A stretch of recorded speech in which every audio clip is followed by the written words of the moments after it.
It's a little dated. The Chattanooga Times-Free Press, the date reads Tuesday, January 20th. The headline, Tennessee enters lottery. How many of y'all knew that the first scratch-off ticket in the state of Tennessee was sold right here in Ooltewah? That's at Steve Ray's Midnight Oil. Steve sold it to Bucky. They never scratched it. $2 ticket, framed back then, could be worth $25,000. On that note, no, truth be told, this literally could be worth $25,000. It sure could. But Steve, you can't cash it at this point, even if it was. It's expired, right? Well, they say it is, but you know, the lottery is a very kind and welcoming organization. If we were to scratch it, but I don't want to scratch it. I don't want to ruin its integrity. But if there was some way we could check it. So Bucky says it still is regardless. And I thought, boy, it would be a unique way to advertise and do something really fun. So there's about 100 people crammed in this little space. And we had a huge countdown. I think Channel 3 was here live. CNN picked it up, the 3, 2, 1, bang, and then boom, that's when I sold it to Bucky.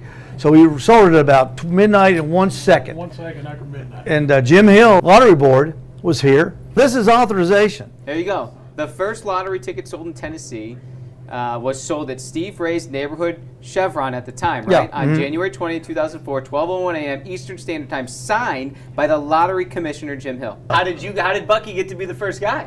He's the only one he trusted not to give it back to him.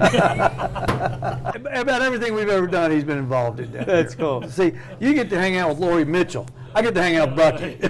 I'm liking your side of it a lot better. Yeah, but Bucky's known as Bucky, though. He ain't bad. Tell me about that night. Was it a big party? Oh, there was a bunch. Yeah, there's a crowd here. I mean, you know, and that's what it was set up to be. It was fun. It was fun. Something you'll never get to do again. You had 100 people crammed in this area. Yeah, but I mean, you could put 100 people in here. Oh yeah. Easy. Oh yeah. For a party like that, sure you could. Oh, we had food and free Cokes and of course everybody was buying lottery tickets. I mean, it was crazy. They're just been boom, boom, boom, boom, boom. I remember it was cold, 17 degrees.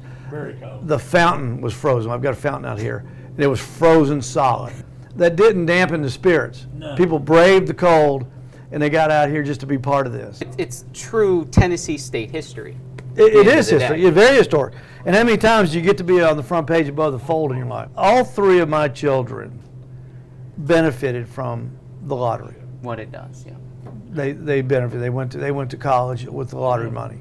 Small business like me, that's great. You know, that's why even today I'll go buy one or two. Not that I feel like I'm going to win, but I feel like that, you know, I'm doing my very, very, very small part. A lot of money is poured into education in spite of what people say. And that all started by decisions made that led up to this night, Tuesday, January 20th, 2004, right here at Steve Ray's, now Midnight Oil. That was back in the good old days when they let the citizens vote on things.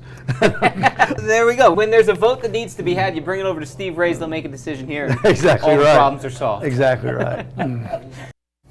I would hang out with Bucky and Steve any day. My point exactly. Steve Ray's Midnight Oil, the last of a dying breed in terms of gas stations like that, where you really do have friendships that last decades, just people that keep on going back. And Laura, I think we need to point out as well, since 2004, I talked to the Tennessee Lottery Board, $6.7 billion raised because of the lottery for education in state. That's a huge number. It's a lot of money. It's done a lot of good for a lot of folks continuing their education. Including Steve Ray's children. Yeah, exactly. all three of them. That's it.